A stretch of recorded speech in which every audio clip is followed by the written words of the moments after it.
money do you make off the United States government? I don't know the size of our work with the U.S. government, Senator. In 2021, you made more than $850 million in consulting work for the federal government with the Department of Defense as your top client. You make gobs of money off of our enemies, and then you turn around and you make gobs of money off of us. It's outrageous, frankly.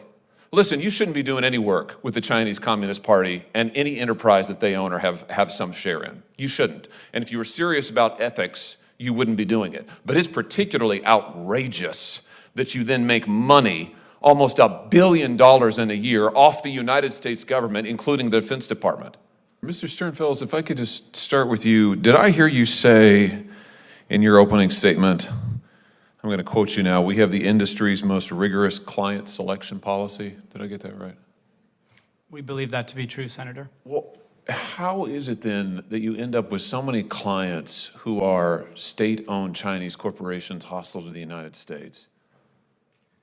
Thank you, Senator. So the basis for my answer was we've invested over $700 million over the last several years to put in place a rigorous client selection process that looks at a whole series of factors. Well, let's talk about some of your clients.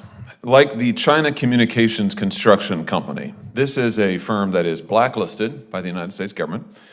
This is a state-owned enterprise that is responsible for building artificial islands in the South China Sea, probably in direct contravention of international law, certainly in direct contravention to United States security interests. You helped them develop their 5-year plan. Why is that a good idea?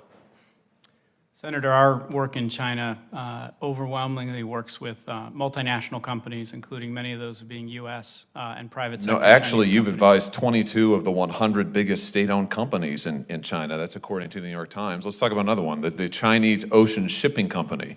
That's a state-owned conglomerate that's played a key role in China's naval expansion. I'm quoting from NBC News here. And Beijing's bid to extend its global reach. This company has been given special status by the CCP and forms the core of China's defense industrial base.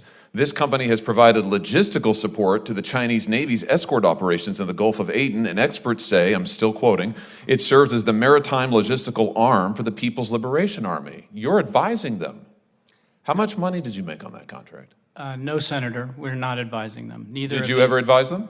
Historically, we advised on none of the topics that you had highlighted. You didn't advise the Chinese Ocean Shipping Company? Not on the topics you described, Senator. Why is it a good idea to advise them at all? They're a state-owned enterprise engaged in activity directly contrary to the security interests of this nation. And they're no longer a client of ours, sir. Why did you advise on 22 of the 100 biggest Chinese state-owned enterprises? That number I don't believe is accurate, Senator. It doesn't have anything to do with money, does it? I don't believe that number is accurate, Senator. How much money do you make off the United States government? I don't know the size of our work with the U.S. government, Senator. In 2021, you made more than $850 million in consulting work for the federal government with the Department of Defense as your top client. When you bid for those government contracts, did you disclose your work for these Chinese state-owned enterprises that were conducting activity adverse to our national security? Did you disclose it to the Department of Defense? Senator, we take OCI incredibly seriously and have even gone beyond what is required around disclosures. So that's a yes? We take it incredibly seriously. We made all appropriate disclosures, Senator. I'm happy to come back to you on any details specific to the work that we do on the Department of Defense. That is not what news reports have found and news agencies who've looked into this. In fact, to quote NBC News again, in bidding on contracts with the Department of Defense, the U.S. Navy, Customs and Border Protection, you did not disclose your work with Chinese enterprises in apparent conflict of interest. A report in 2021 showed, December 2021, that you admitted to providing services only for provincial and local governments in China, but not for the central government in China. My question is, why should you be able to get any contracts in the United States government? If you're going to advise foreign nations who are hostile to us and make gobs of money off of them, why should you be getting U.S. government contracts? Senator, we've never worked with the Chinese Communist Party or the central government in China, to the best of my knowledge. You're working with state-owned enterprises. China's not a democracy. They own these companies. These companies are doing the bidding of the Chinese military, and you're making money off of it, hand over fist. My question is, I guess if you want to do that, I guess it doesn't violate the law, but I just wonder, why is it that you should then be able to turn around and make $850 million in 1 year alone off the American taxpayer? I mean, explain that to me. Senator, our work with the federal government, we stand behind. We bring... Well, I'm sure you do. It's incredibly lucrative. That's the problem. You make gobs of money off of our enemies, and then you turn around and you make gobs of money off of us. It's outrageous, frankly. Listen, you shouldn't be doing any work with the Chinese Communist Party and any enterprise that they own or have some share in. You shouldn't. And if you were serious about ethics, you wouldn't be doing it. But it's particularly outrageous that you then make money, almost $1 billion in a year, off the United States government, including the Defense Department. Now, I have introduced a law that would prohibit you from doing just this, and I will continue to push it until we get a vote on it. Now, let me ask you about one other thing, since I've got you here. And I have to tell you, since I represent the state of Missouri that has been absolutely devastated by the opioid crisis. And I know you know a lot about that, because speaking of money, McKinsey has made an unbelievable amount of money off of the opioid crisis. Let me ask you about this New York Times report, which found that McKinsey proposed paying a $14,810 Times report, which found that McKinsey proposed paying a $14,810 bounty to pharmacies for each opioid overdose. Is McKinsey proud of that work?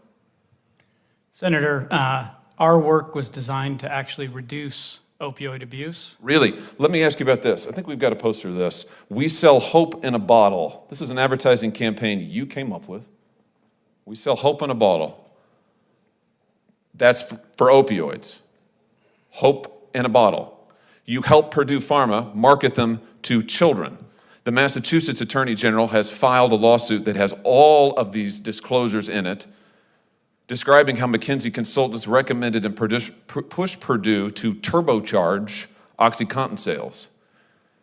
McKinsey urged the Sacklers, owners of Purdue, to make a clear go, no-go decision to turbocharge the sales engine. The consultants pushed the board of directors to turbocharge the sales engine, to drive up the sale of opioids that is killing people left and right. Is McKinsey proud of that work? Senator, as I had stated in the House, we were too slow in seeing the epidemic unfold around us. You helped cause the epidemic. No, Senator. Really? You don't think that helped cause the epidemic? You don't think marketing these drugs to doctors and children helped cause the epidemic? You don't think you have any part in that? Senator, what I can say, including the state of Massachusetts, is we were the first to actually reach a settlement with all states. Well, sure. I mean, sure. When you're over a barrel. What are you doing for victims right now? Senator, we've reached agreement with the states and municipalities. Have you set up a compensation fund? You're sharing some of your profits with them? Senator, the settlement details are public. Well, I'm asking you. I mean, have you set up a compensation fund? Share some of your prodigious profits with the victims Senator, whose lives you helped destroy. Our substantial settlements go to exactly that cause. You know, I've sat here and I've listened to your responses to my colleagues, and it's the same old thing over and over. You don't want to be accountable for anything that you do. But I tell you what, this is unforgettable and frankly unforgivable. And your work right now, taking money from this government as you help the Chinese Communist Party, is absolutely unforgivable, and I will not rest until it is illegal. Since 2008, the McKinsey company has done nearly $1 billion in consulting work for the United States government. $1 billion. And its top client has been the Defense Department. In fact, it's got contracts with the Defense Department, with the U.S. Department of the Navy, with the Homeland Security Department, with Customs and Border Patrol. I think in 2021 alone, McKinsey had Defense Department or other security agency contracts worth $850 million. It's absolutely extraordinary. And yet at the same time, they're also doing business with the Chinese government. They are simultaneously taking $1 billion from the United States and its security agencies, and also getting money from not just China in general, from the Chinese government and Chinese-controlled entities. Explain to us why that is a problem. I think any normal American who's sitting out there and hears that would be absolutely outraged by it, and rightly so. Why are they getting taxpayer money advising our military and simultaneously advising the Chinese military? But just explain to us, why is this a national security concern? Well, thank you, Senator Hawley. I agree, this is a national security concern. I would go further. I mean, the nature of the work that McKinsey did reportedly involved helping China consider how to outcompete U.S. technology firms, how to strengthen Made in China 2025. The goal was to help them advance their goals for technological dominance. And that is directly at odds with the interests not just of the U.S. government, but also of the corporate clients they had in the United States that they were also advising. So there's a clear conflict of interest there. And it's also, the kind of conflict of interest that even if McKinsey had exercised better judgment about the projects it took on, other firms doing business in China are getting raided by the Chinese government. Oftentimes, that means that their data is no longer secure. And if they have U.S. client data on those servers, well, that's now Chinese data. So there's a lot of concerns, I think, that we can raise here. One is the nature of the work. Another is being a vector for the transfer of information and data. And there's a third concern, too, was that some of these firms have mutually irreconcilable obligations to the United States and to China. China's basically saying, if you want to comply with the subpoena from this committee, you can't, because we have a data security law saying you can. That's three different kinds of conflicts beyond the one, Senator, that you just identified. Well, that's terrific. As we think about the different things that McKinsey has advised China on, they are, for example, a major proponent and promoter of China's Belt and Road Initiative. So here they are, again, taking $1 billion in contracts from the United States military, simultaneously advising China on their Belt and Road Initiative, which is meant to undermine our military and also to undermine American companies all across the world. McKinsey has advised 9 of the top 15 Chinese contractors for the Belt and Road Initiative as of 2018. I mean, it's shameless when you think about it. It is absolutely shameless. Interestingly, I recently obtained a document related to a contract, just to give one example, involving semiconductors. So semiconductors, McKinsey entered into a contract with the U.S. government, our Defense Advanced Research Project Agency, DARPA, in 2021 related to semiconductors. The DoD asked McKinsey if there was any conflict that they might have with the Chinese government. According to these documents recently released to me pursuant to a FOIA request, McKinsey submitted documentation that said that there were no conflicts at all. And in fact, as we now know, they were simultaneously advising the Chinese government on a very similar project. I mean, this to me, it seems like such common sense. The chairman and I wrote to the GAO asking for an analysis of the conflict of interest law and analysis of the procurement and contract awarding process to see if there were any strictures, limitations in current law that would prevent companies like McKinsey from simultaneously making billions from the United States and making billions on China. That report has just come back just a couple of days ago.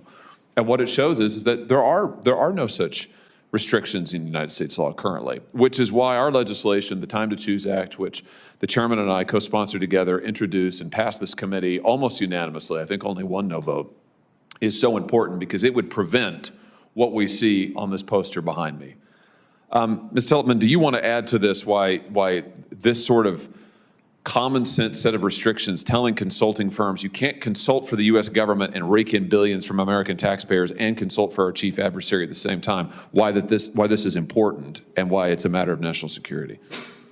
Thank you, Senator. I read that GAO report, and I join you in your concern about the lack of laws and guidance right now currently guiding contracting officials on this issue.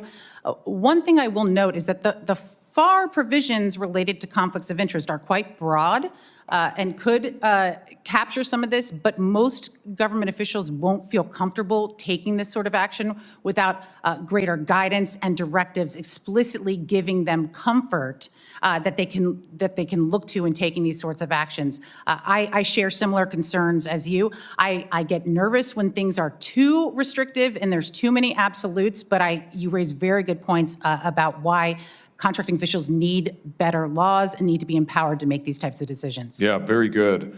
Mr. Riley, let me just ask you, because your exchange with Senator Paul, I thought, was illuminating. You said that there's a continuum between banning everything on the one end and then everything goes on the other end. So I take it from your testimony today, you're on the anything goes side of the spectrum. No. So you support this bill then? As I mentioned in my comments earlier, we support the goals, but we're concerned that it leads to a slippery slope, potentially. We 100% support legislation that would advance our national security and protect our national security. I will say, based on the conversation I've heard this morning, if these companies are giving China advice, either they're giving pretty bad advice or China's not taking it very well because their economy is on the downhill slide instead of going up.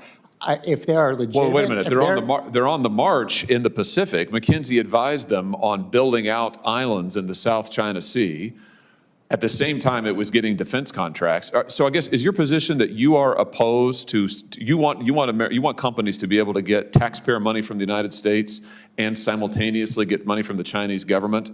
That's fine? My concern, Senator, is how do you differentiate between that, how you draw the line between that, and a soybean farmer, which depends on China for its exports and simultaneously. The soybean farmer isn't advising the Chinese military on how to take over the United States. I come from a state where our #1 agricultural product is soybeans. Right. And we are a state of soybean farmers, and I can tell you, I think they would take great offense to you comparing them to a consulting firm that is taking $1 billion in money from the United States military while simultaneously advising the Chinese military on how to harm the United States. Are you saying that soybean farmers harm the security interests of the United States? I think that's a ridiculous position. As I said, with respect to 232 national security legislation, it starts out here. The next thing you know, we're restricting trade with the UK, with Israel, with our allies. That's not How this do you know? legislation. How do you know that's not going to happen again? That's all I'm asking. We need to have guardrails to make sure that our soybean farmers and other producers